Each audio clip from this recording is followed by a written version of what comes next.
Bismillahirrahmanirrahim. Assalamualaikum warahmatullahi wabarakatuh.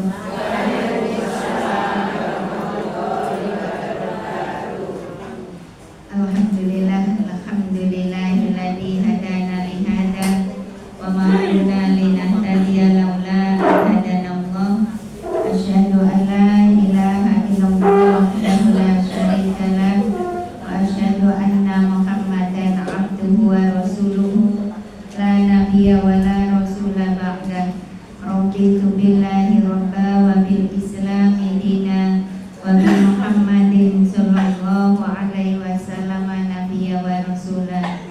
Allahumma la sahla illa ma ja'altahu sahla wa anta taj'alul hasana idza syi'ta sahla.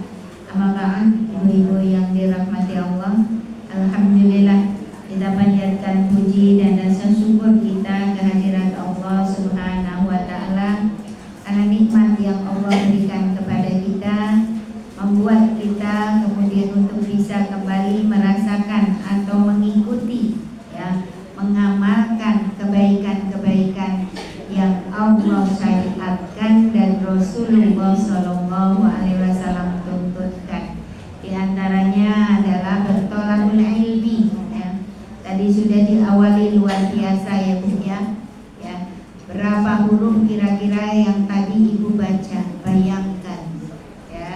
Kalau satu huruf itu 10 kebaikan, berapa ratus ribu ibu dapat kebaikan tadi? Ya, dari 1 jam sebelumnya ya? Masya Allah. Iya, jam 9 tepat ya, belajar vaksin. Dan tadi Bu, jangan pernah putus asa, karena Allah tidak pernah menilai hasilnya. Yang Allah nilai adalah usahanya, ya. Semakin ibu-ibu sulit melafadzkan, berarti semakin besar pahalanya, ya. Bukankah yang kita tuntut, yang kita inginkan adalah pahala membaca Qur'annya kan? Iya. Jadi jangan pernah bosan, ya.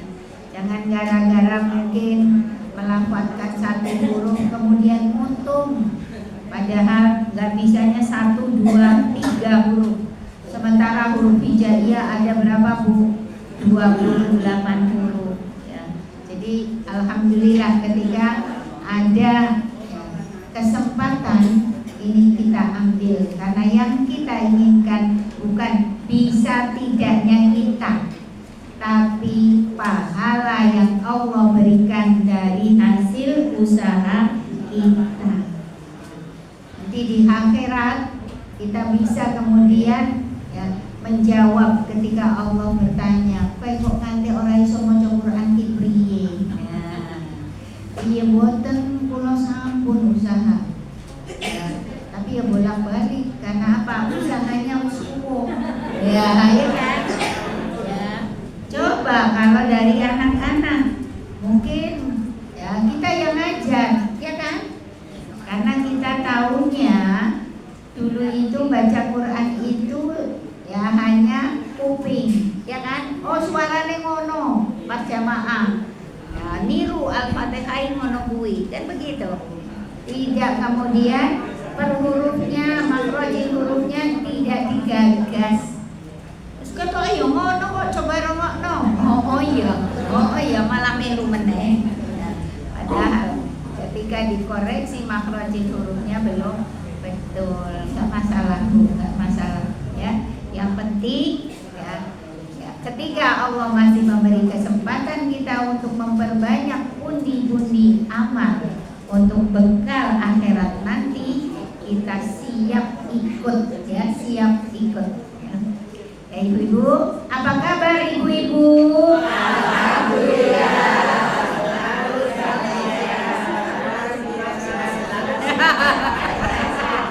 Wah, kakek selalu katanya. Ya, selalunya dihilangkan. Ya, alhamdulillah, selalu bahagia, semangat, sehat dan bermanfaat. Allahu Akbar. Ya coba Apa kabar ibu-ibu? Alhamdulillah, selalu bahagia, semangat, sehat, dan bermanfaat. Allahu Akbar. Masya Allah ya. Saya nanti ngomongnya jangan apa kabar ibu-ibu, tapi apa kabar wanita Islam ya. Nah, kita jawabnya selalu alhamdulillah, selalu bahagia, semangat, sehat, dan bermanfaat. Allahu Akbar ya. Apa kabar wanita Islam? Alhamdulillah, selalu bahagia, semangat, sehat, dan bermanfaat. Allahu Akbar. Masya Allah, mudah-mudahan ya kebaikan-kebaikan yang menjadi ya yel-yel kita ini menetap di hati kita ya. Kenapa? Karena kalau kita selalu berucap hamdalah, memuji Allah, ini Allah suka, itu tanda syukur. Tapi juga harus diikuti tadi ya. Kita upayakan untuk selalu bahagia dalam kondisi apapun yang Allah berikan kepada kita. Baik itu kondisinya menyenangkan maupun yang tidak kita inginkan. Jadi alhamdulillah tidak pada saat kita senang ya, dalam kondisi susah, sakit, kita juga harus banyak memuji Allah. Ya, alhamdulillah ala kulli hal ya. Nah, kalau kebaikan alhamdulillahi bi ni'matihi tatimmus sholihat. Lah ora apal yen apa kuwi? Ya sudah alhamdulillah saja. Ya, alhamdulillah saja. Insya Allah Allah paham ya. Maunya kita adalah selalu berada di wilayah syukur ya. Ibu, kita lanjutkan kajian fikih kita ya. Monggo yang ada bukunya dibuka halaman 269 ya. Tentang sholat perempuan di rumahnya itu lebih baik daripada sholatnya di masjid. Nah ini ya, coba perhatikan ibu-ibu ya, karena masih banyak ya, yang kemudian ya orang sampai ini masjid ki entuk pahala 24, 17. Nah kalau ini dikatakan lebih baik berarti ya tetap lebih baik nek perempuan di rumah ya. Kita pelajari hari ini biar kemudian kita tidak bingung lagi ya. Nah dalilnya dari Abdul Hamid bin Mundir Asy-Sya'idi, dari ayahnya, dari neneknya. Dia berkata ya, aku berkata, wahai Rasulullah, para suami melarang kami sholat jamaah bersamamu ya. Padahal kami senang sholat jamaah denganmu. Ini sholat jamaahnya gak main-main ya. Dengan siapa bu? Nabi Rasulullah ya.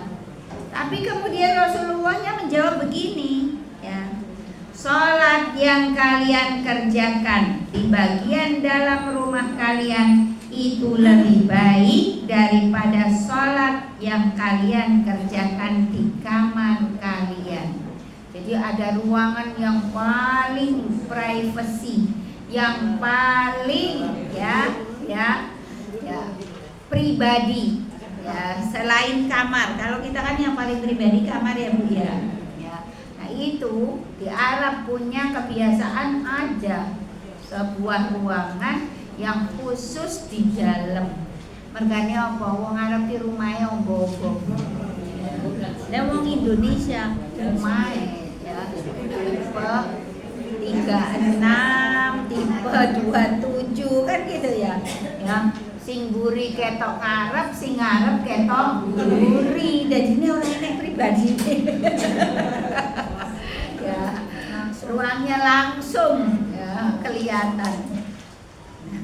Di sini dikatakan tadi, jadi lebih baik di tempat yang kira-kira tersembunyi, ya.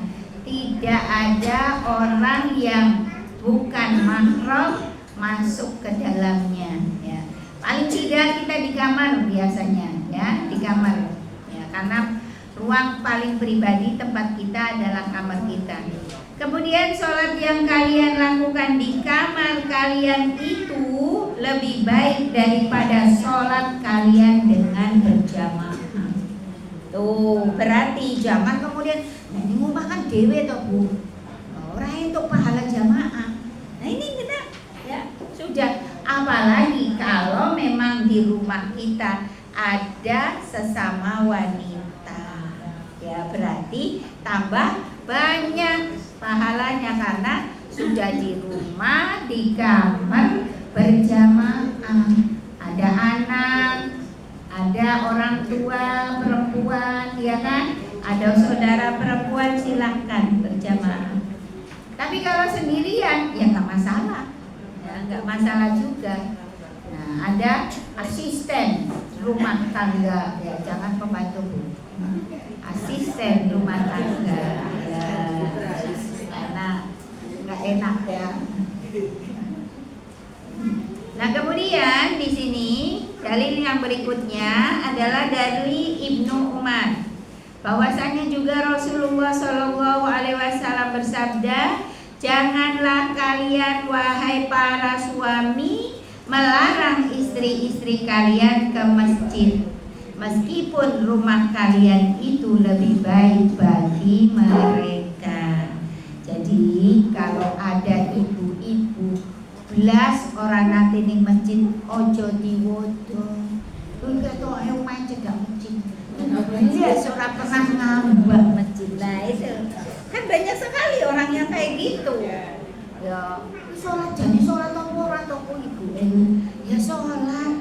Tapi tadi ibu ini paham kalau dia memilih yang lebih utama. Ning koyong ini juga nggak boleh Bu. Kenapa? Kalau rumahnya dekat masjid kok babar blas orang nanti ning masjid akhirnya buat fitnah kan ya. Ya, orang lain ya, tetangganya atau yang lingkungan masjid ini menganggap kayak orang umum wis dicedhake masjid loh karo Gusti Allah. Ning ngambah masjid orang nanti. Ya sekali waktu Bu, boleh. Karena apa? Sejatinya kita sholat berjamaah di masjid juga boleh. Dengan catatan kita ikuti adab-adabnya. Kenapa? Karena wanita itu terikat dengan berbagai macam aturan ketika keluar rumah. Apalagi keluarnya mau ibadah. Jangan kemudian arep sholat jamaah dan maksimal. Ini deh ya. Nah, jadi habis jangan toh. Gak usah ya. Sampai pun nek jenengan mungkin ya diberi kesempatan oleh Allah untuk bisa haji dan umroh. Kan masjid yang bagus banget di sana ya. Masjid Nabawi dan Masjidil Haram. Nah kalau begitu berarti gimana tuh Bu Yeni? Apakah kita sholatnya di hotel saja lebih utama? Ya tidak. Kenapa? Karena tujuan kita ke sana itu bukan ke hotel, bukan ke kota Mekahnya, tapi karena di kota Mekah ada Masjidil Haram, ke Madinah, di kota Madinah ada Masjid Nabawi. Berarti kita ke sana itu menuju masjid. Ya, maka ibu-ibu kalau ya umroh haji jangan niatnya aku harus ziarah, jangan. Niatnya ke Masjid Nabawi. Tapi di situ ada kubur Rasulullah, maka kita ziarah di situ. Jangan niatnya ziarah, niatnya berkunjung ke masjid. Itu dapat poin, dapat pahala karena ya di dalam sebuah hadis disampaikan ya tidak diberkahi ya orang yang menabung, mengumpulkan uang, kemudian melakukan perjalanan kecuali di 3 masjid. Apa itu? Masjidil Haram, Masjidin Nabawi dan Masjidil Aqsa. Nah, yang aman kan dua nih. Yang Masjidil Aqsa kan masih dalam kondisi konflik ya.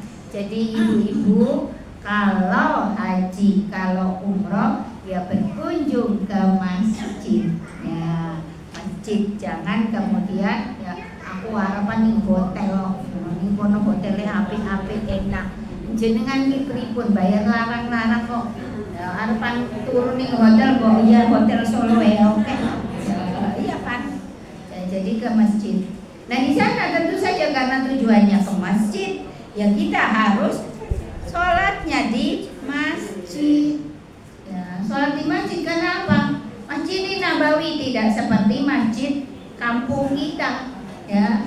Pahalanya 1000 kali.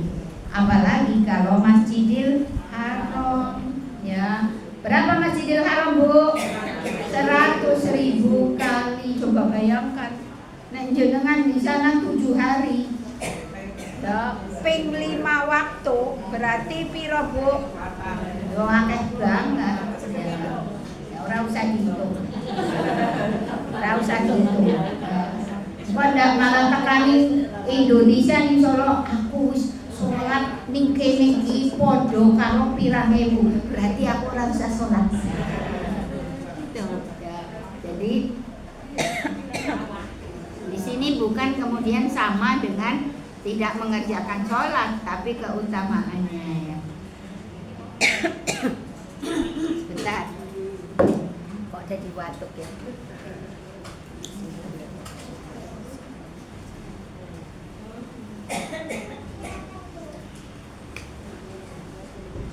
Ya, kita masuk lagi ke bahasan kita.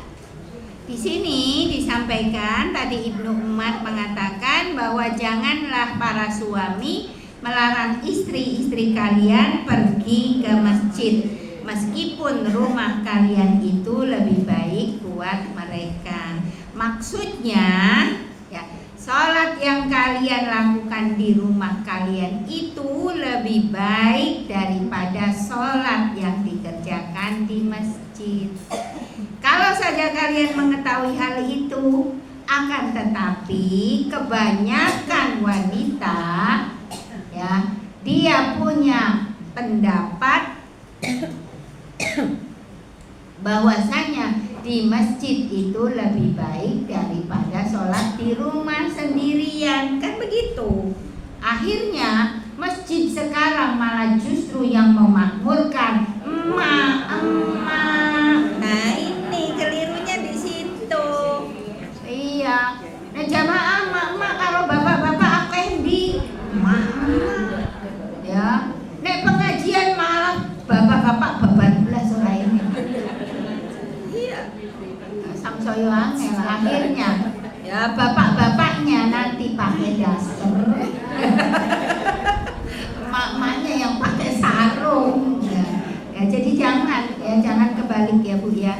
Ya, boleh kita ke masjid tapi jangan kemudian kita lebih suka ke masjid. Ya, hanya saja begini ya. Ada kebolehan di mana ketika kita kalau sholat sendiri itu mungkin karena usia sering lupa. Nah, kan begitu ya. Maka aku wabian di masjid soalnya apa? Ya, soalnya kan kari melu imam. Ya. Nah, kalau ada alasan seperti itu, maka diperkenankan. Tapi bagi mereka yang masih muda, ingatannya masih kuat, terus tadi bacaannya juga bervariasi, silakan sholat terbaiknya wanita itu tetap di rumah. Kalau kita sholat sendirian di rumah, itu kita bisa ngatur sendiri loh Bu, ya kan? Pertama, ya ngatur kapan kita sholatnya, ya. Kemudian yang kedua, kita juga bisa ngatur bacaan sholatnya, ya. Terutama bacaan surat, ya bacaan surat. Wah Bu ini berarti aku nek dino iki sholat 5 waktunya kulhu terus itu boleh, ya. Hanya saja tadi jenengan ki kok ya hitung-hitungan temen. Masa ya sholat 17 rakaat kul huwa kan ya banget ya. Jadi kita bisa ngatur. Dan tadi ini juga membuat kita bertambah semangat untuk menghafal surat-surat pendek. Sebab apa? Masa awake dhewe kok ya ora bosen ina atau ina ijaja. Bola-balik kuwi wae terus tambah. Dua alam.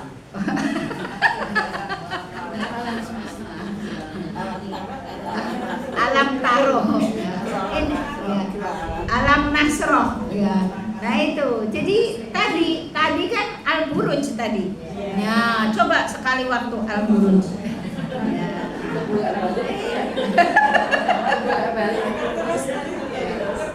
Muter terus al-buruj. Nah itu berarti kita punya semangat untuk bisa menghafal. Kenapa? Karena kemarin kan kita sudah belajar ya, ketika kita bisa berdiri lama saat sholat, itu kebersamaan kita dengan malaikat lebih lama lagi, dan malaikat senang ya, berarti kan lebih utama, maka upayakan. Kemudian rukuknya juga bisa lama, sujudnya juga bisa lama. Kenapa? Ketika rukuk dan sujud, terutama sujud, ini kita diperintahkan untuk memperbanyak doa. Tapi ya tadi kalau udah ya 50-60 tahun ke atas sujudnya udah suwe-suwe. Ya. Soalnya apa? Insya Allah bangun dari sujud bingung, ini mau rakaat piro. Kali. Ya. Nah kemudian di sini tadi ya, mereka meyakini bahwa pahala sholat mereka di masjid itu lebih banyak. Yang menyebabkan sholat wanita di rumah itu lebih utama adalah keadaan aman dari fitnah ya. Karena tadi ya, wanita itu ketika keluar rumah maka ini bisa jadi sasaran fitnah loh ya Bu. Oleh karena itu jenengan ketika keluar rumah upayakan menjaga, jangan sampai orang-orang yang kita lewati ini terfitnah dengan tampilan kita ya, terutama tampilannya, karena setan itu menghiasi kita ya, dari depan dihiasi, dari belakang dihiasi, kanan dihiasi, kiri dihiasi oleh setan, sehingga mata laki-laki itu ketika melihat wanita keluar dari rumahnya yang tidak menjaga fitnah ini, akhirnya dia terfitnah. Dan tadi ya, janjane di dalam rumah dia ada bidadari, tapi karena jenengan lewat bidadari pindah. Pindah ya lewat hati. Seringkali begitu ya. Maka upayakan ya, kalaupun kita sholat ke masjid, upayakan jangan sampai menjadi sasaran fitnah ya. Nah, oleh karena inilah Aisyah berkata, andai kata Rasulullah SAW mengetahui apa yang dilakukan wanita sekarang ini, niscaya beliau pasti melarang mereka pergi ke masjid, sebagaimana dilarangnya wanita-wanita Bani Israel dahulu. Kenapa? Kalau zaman dulu saja, di zaman Rasulullah, wanita itu sholatnya jauh lebih baik di dalam rumahnya, apalagi zaman sekarang. Karena zaman dulu itu gak ada wanita dandan Bu. Mereka para sahabiah, para ummahatul mukmin, ketika ke masjid itu ditutup rapat dengan pakaian hitam, sehingga seperti ya sekumpulan burung gagak ya, karena tadi hitam-hitam kan, burung gagak kan hitam-hitam ya. Jadi tidak kemudian diperlihatkan kecantikannya ya, meskipun tadi ya wanita itu semua tubuhnya aurat kecuali wajah dan telapak tangan ya. Nah dulu itu ketika keluar langsung ditutup semua ya. sekarang itu awak dhewe termasuk sing ngomong urung iso nutup kabeh, ya kan? Ya meskipun tadi yang namanya niqab ini bagian dari sunnah. Ada yang mengatakan ya keutamaan, hanya saja memang kalau bisa silahkan, itu jauh lebih terjaga. Apalagi yang memang Allah takdirkan memiliki wajah di luar rata-rata. Awak itu alhamdulillah rata-rata.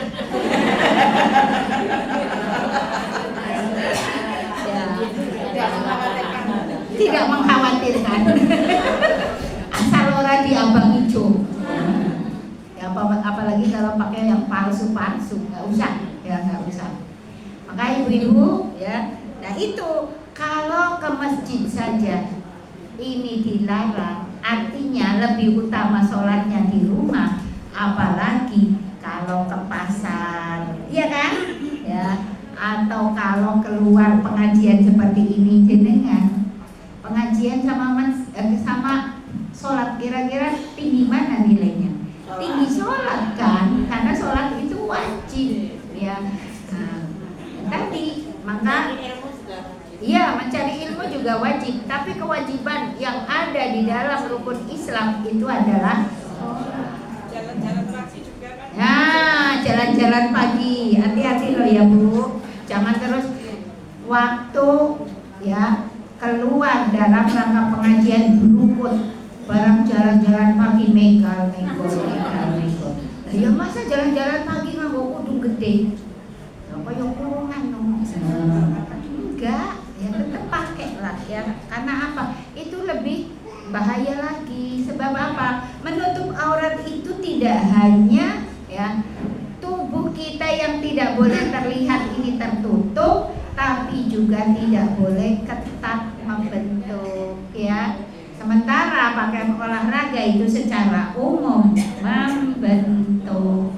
Jadi nggak nganggo daster ora apa-apa Bu, abaya kayak ngene nggo olahraga ora apa-apa kok.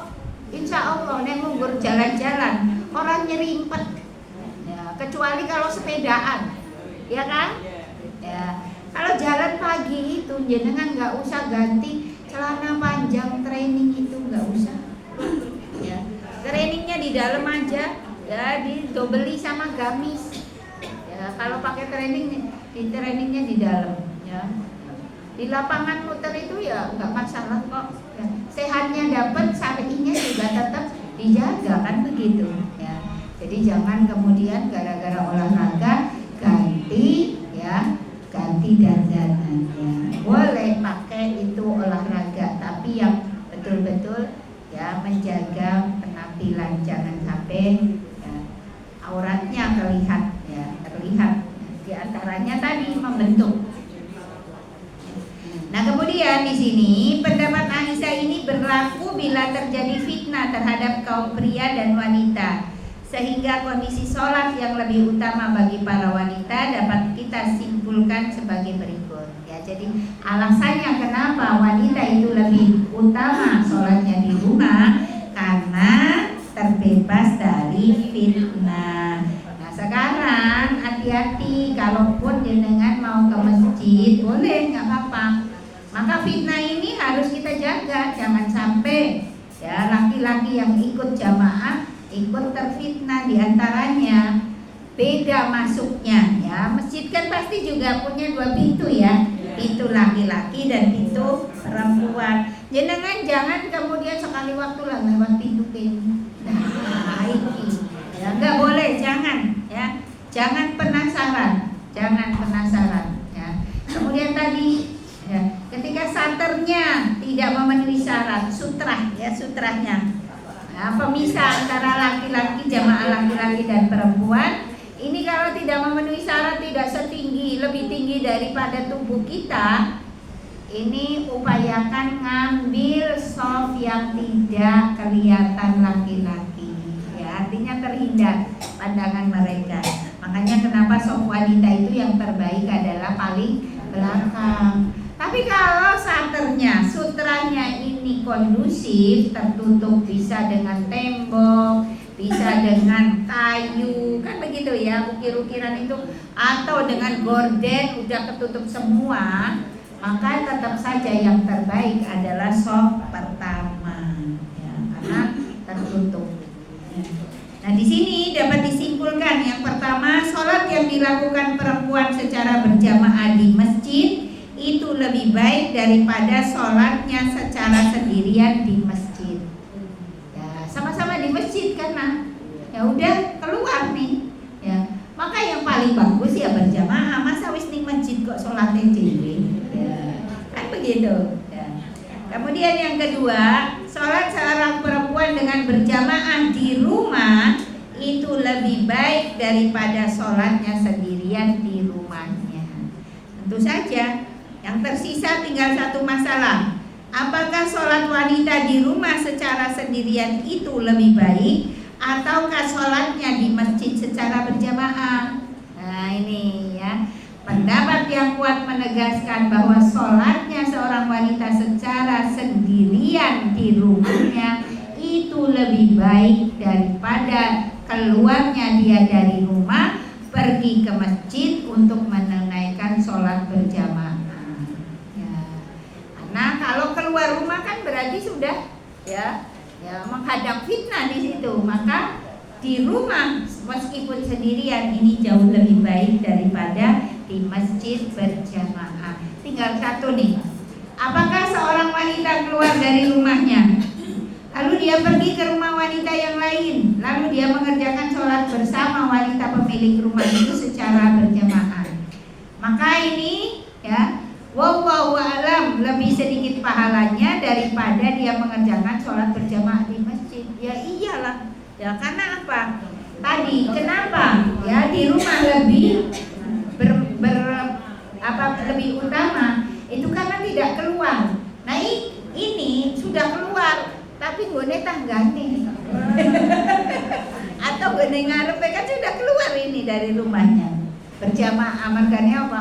Di rumah tidak ada yang diajak berjamaah. Ben aku iso jamaah karo tonggoku, aku tak metu. Ya, ini lebih baik keluar sama-sama keluar ya di masjid. Ya tentu saja ya pahalanya lebih sedikit. Dan tadi Bu, ya saya pesankan ketika kita ibadah gak usah gagas pahalanya sapi. Pokoknya kita ikuti aturan Allah dan Rasul. Makanya kenapa kita harus belajar ya. Jadi jangan hitung-hitungan pahala. Arep poso pahalanya opo? Ya kan kadang-kadang begitu ya. Arep sholat, tadi malam sholat gerhana enggak Bu? Ya. Alhamdulillah. Iya, ini gerhananya tengah malam ya. Jauh ya 12 ya setengah 12 ya setengah 12 sampai jam 3 ya boleh sholat gerhana karena selesainya sekitar jam 3 nah, jadi seperti itu. Nah ini ya, nah, mau tidak mau kan sholat ya gerhana biasanya ada yang menyelenggarakan masjid ya jamaah. Nah, apalagi kalau keluarnya malam nih Bu. Nah, berarti harus dengan mahram, harus bersama-sama teman wanita lain, jangan sendirian ya. Boleh nggak sholat gerhana sendirian? Boleh nggak? Boleh ya. Boleh dikerjakan sendirian ya. Maka kalau misalnya seperti itu, ya dengan mendengar ada gerhana, kemudian gerhananya tengah malam sendirian di rumah nggak apa-apa, nggak usah keluar kalau nggak ada temannya. Jangan. Dan, gimana? Nggak harus, ya, nggak harus khotbah, ya, ya. Yang harus khotbah itu sholat Jumat, ya. Sholat Id pun ketika tidak ada khutbahnya karena sesuatu hal, ya. Kayak seperti kemarin itu loh, COVID, ya kan? Ya, nggak masalah. Cuma tadi ya, yang paling baik ketika berkumpul nih paling nggak ada nasihat yang kita dapatkan kan lewat khutbah. Di antaranya ya sholat Id ada khutbah, sholat gerhana ada khutbah, ya nggak apa-apa. Ya, nggak ada khutbah juga nggak apa-apa. Ya, kalau sholat sendirian terus khutbahnya sopo. Ngomong dewe dirongokke dewe.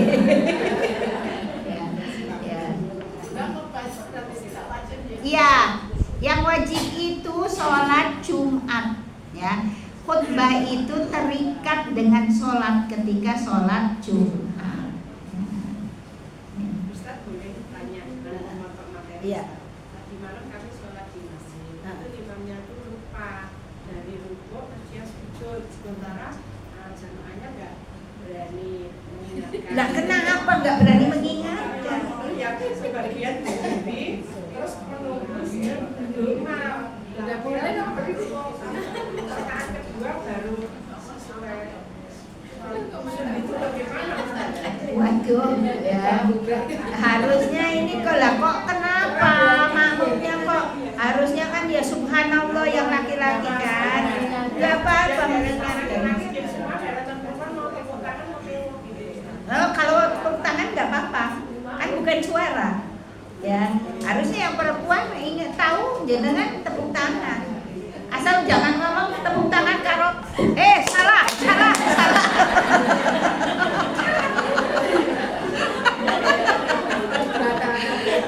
Nggak boleh. Tepuk tangan aja, ya tepuk tangan iya. Ya wallahu a'lam. Ya. Habis mengulang dulu. ya kapan geranannya kalau mengulang? Jadi jam 2 malam ya Allah, maaf saya bulan merah ya. Lihat bulan, saya malah nggak kelihatan bulannya dari rumah. Setengah 2.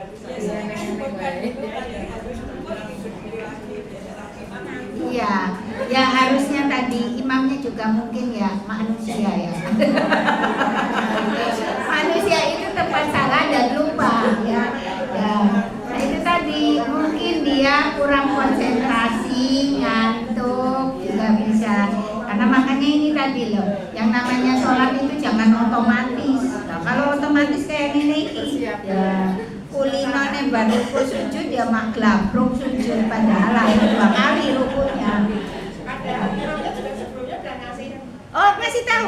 Oh alah, nah itu berarti dia nggak kurang konsen. Ya karena jadi imam itu beda ya Bu. Ya benar. Apalagi ini sholatnya spesial, tidak seperti sholat biasa. Kan itu sholat gerhana itu kan 2 kali Al-Fatihah, 2 kali ruku. Sementara suratnya juga harus disusun kan. Kalau ya ikut sunnah kan surat di ruku yang surat di berdiri pertama itu harus lebih panjang dari yang kedua. Sementara di rakaat kedua juga harus lebih pendek kan begitu ya. Nah gitu. Mungkin dia kepikirannya ini baru iki ya bisa jadi loh.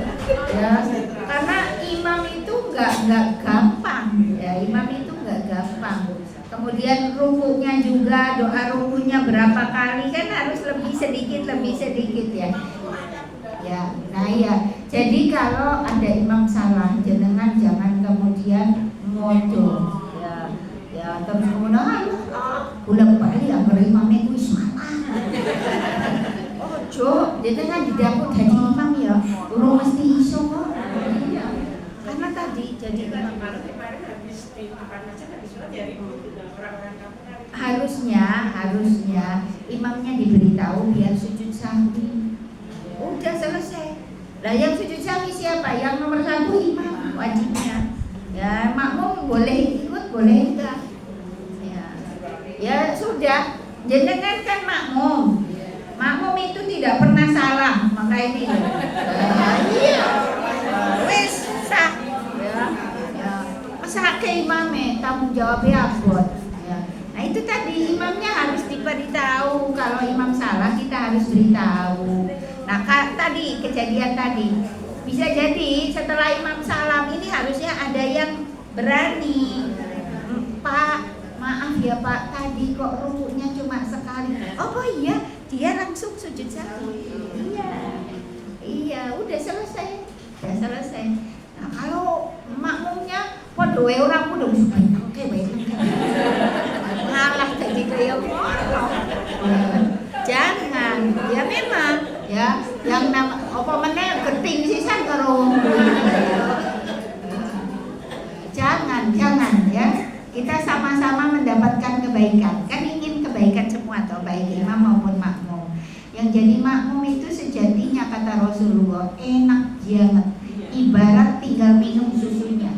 Sementara imamnya gawe WC, kadang-kadang kan ya susunya keliru, kadang-kadang sendoknya yang untuk ngaduk boleh angel kan gitu nih gawe. Nah itu makanya itu keistimewaannya sholat jamaah di antaranya ya. Oleh karena itu ketika imam salah ya dengan harus banyak maklum ya. Jangan terus kemudian dicing, jangan ya. Kecuali memang tadi imamnya memang enggak pantas jadi imam.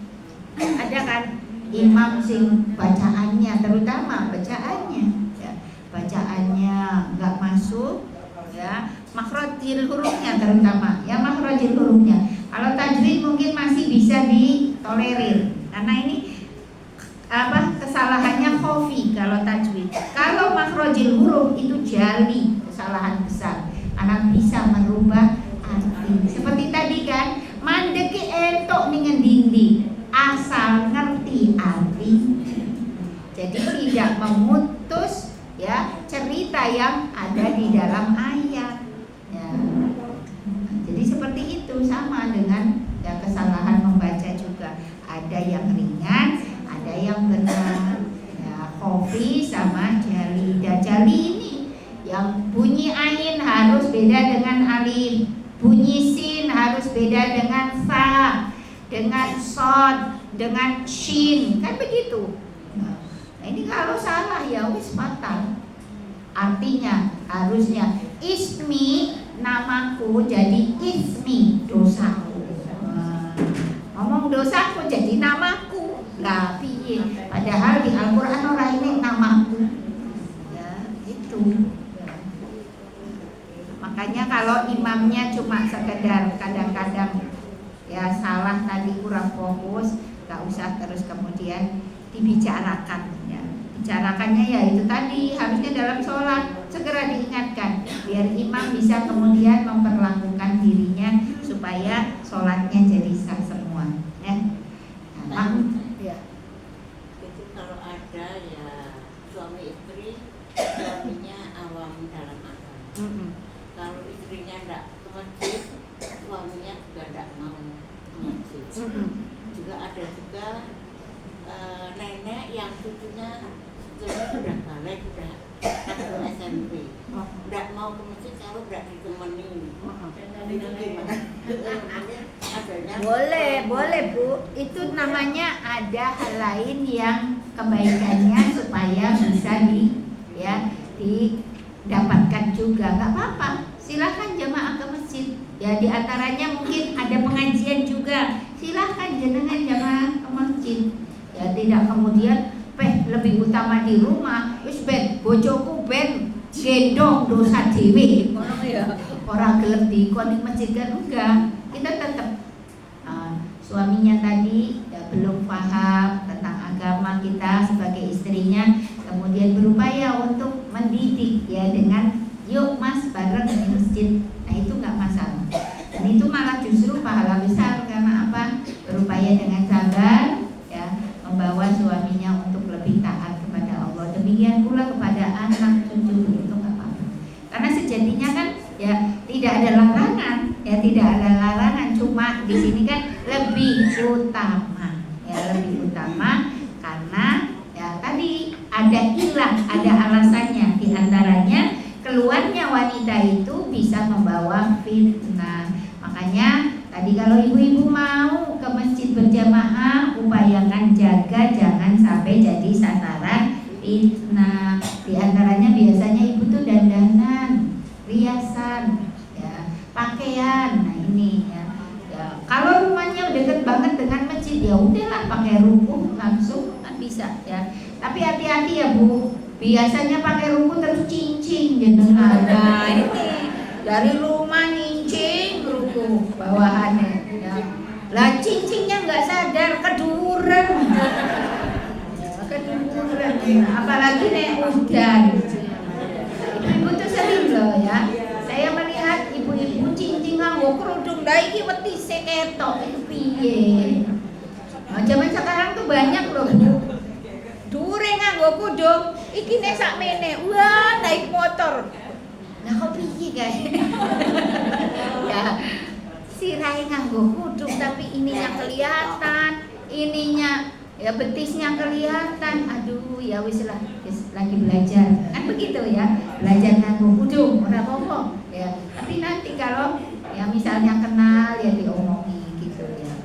Jadi masih banyak orang yang seperti itu ya, masih banyak. Alhamdulillah kita sudah ditautal sama Allah ya kan, diberi kesadaran penuh oleh Allah untuk betul-betul menutup secara syariah ya, secara syar'i. Ya ada yang ditanyakan lagi? Ya.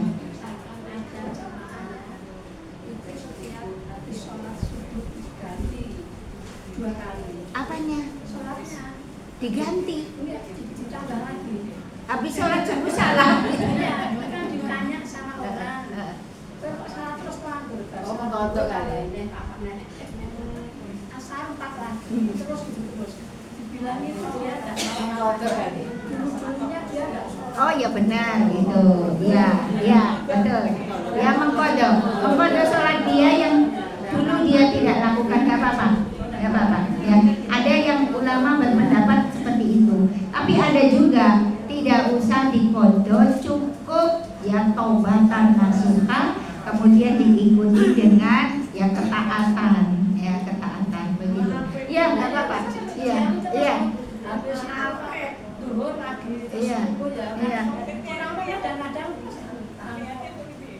aku juga anu ya tahu sama laris Iya. jualannya laris kok bulan lagi terus ganti sekarang. Tapi jangan jadi biasa loh ya. Gara-gara kayak gitu terus akhirnya ngentengnya, wis lah nek repot ora usah salat sik, kok dikodo sesuk. Nah, nggak boleh. Makanya kenapa kok nggak ada kodok kecuali karena 2 hal. Ya ini ada dalilnya kalau ini. Kenapa? Pertama karena tertidur, yang kedua karena lupa.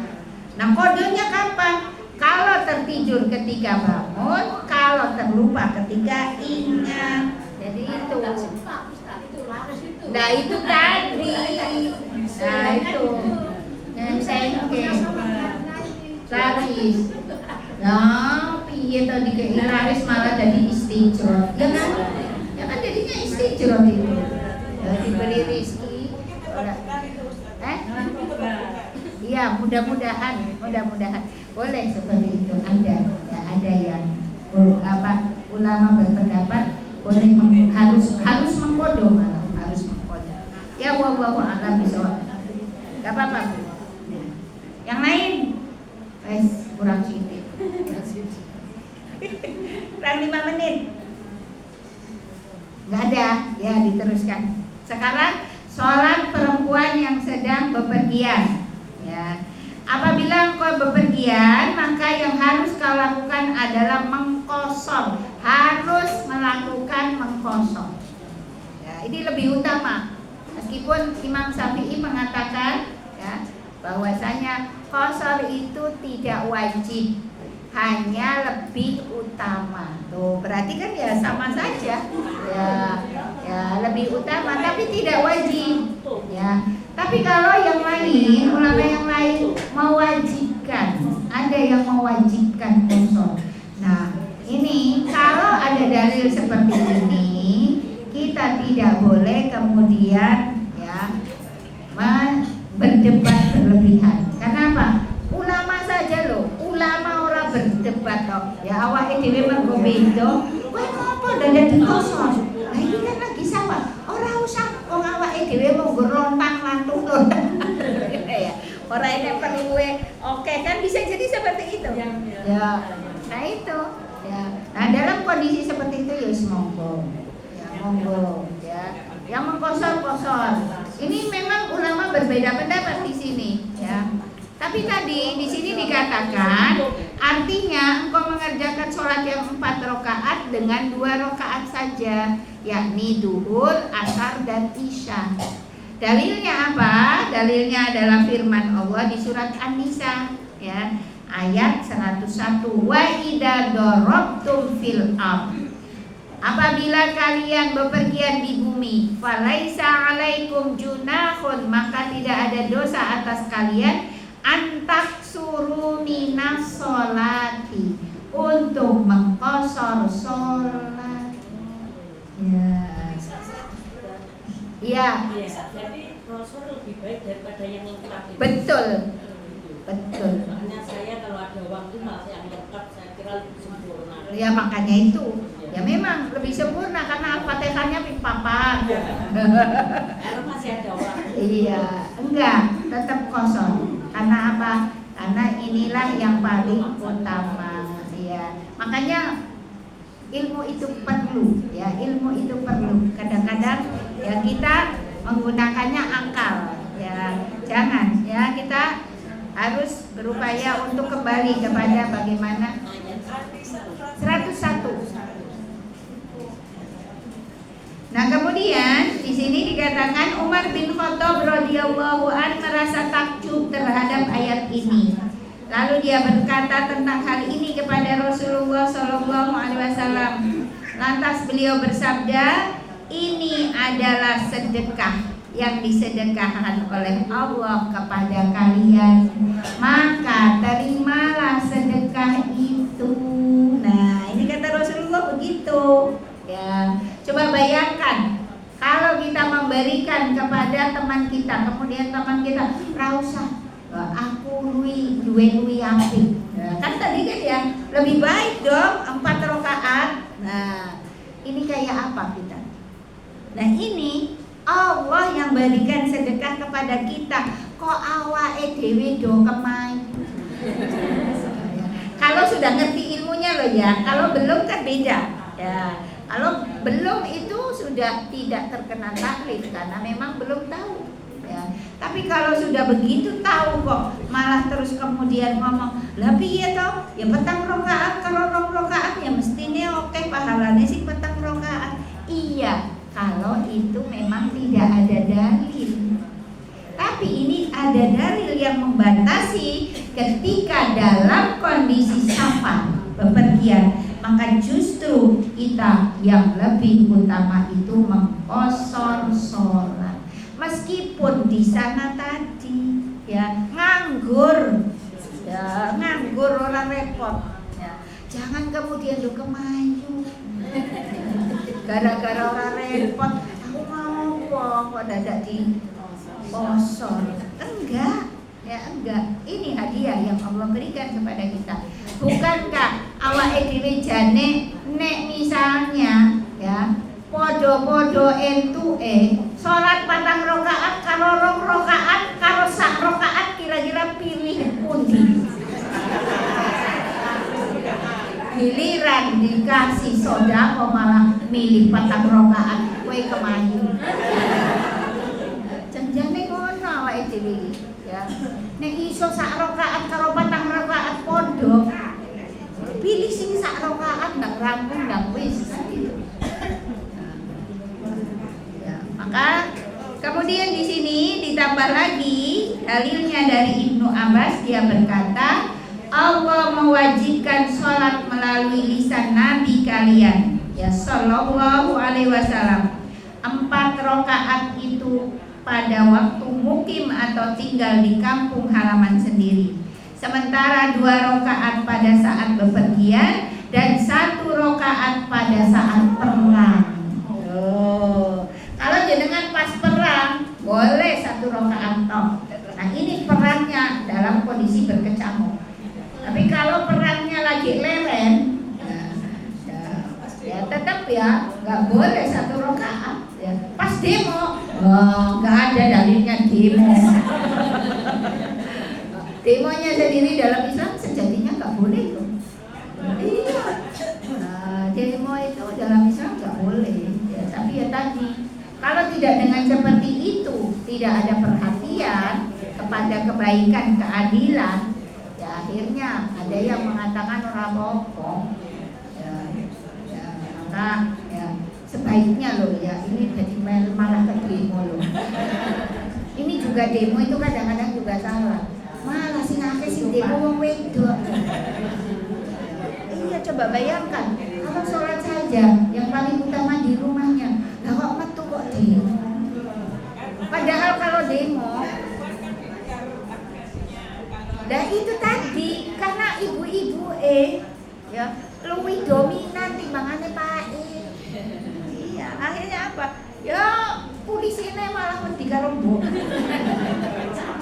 Mana apa yang jenenge Mak Ai kadang-kadang merayahan modelnya. Jangan gila polisi.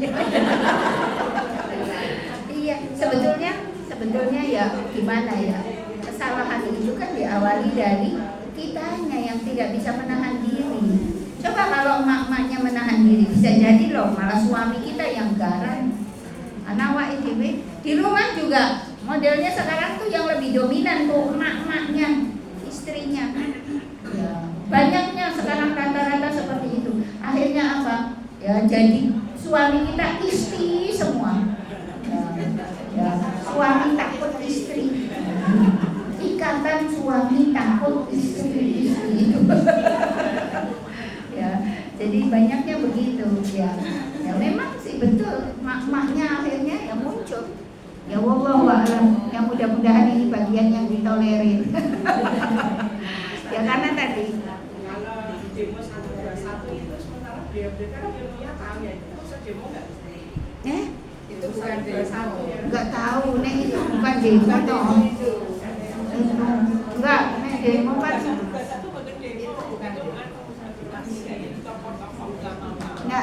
enggak paham, saya enggak ngerti ya. Ya pastinya mereka sudah paham ya, sudah paham dan tadi reuni jenenge ya. Reuni ya. Reuni 212 ya. 21. Nah, pakai jilid ya. Ya tapi sejatinya tadi ibu-ibu juga nggak usah ikut. Ya, kenapa? Ya karena di sana campur baur loh, ikhtilat loh. Dan tadi malah justru yang viral itu ibu-ibunya dandannya maksimal kalau ngono wae. Sing mau wawancarai bapak-bapak. Ya wis wallahu a'lam lah. Saya nggak ikut-ikutan nah. Ya wallahu a'lam karena mereka juga pastinya juga orang-orang yang paham ya. Nanti mudah-mudahan pada saatnya nanti sudah tidak ada lagi demo-demoan. Ya, baldatun thayyibah wa rabbun ghafur. Ya. Ibu-ibu sampai di sini dulu jadi belum terus nih gara-gara demo.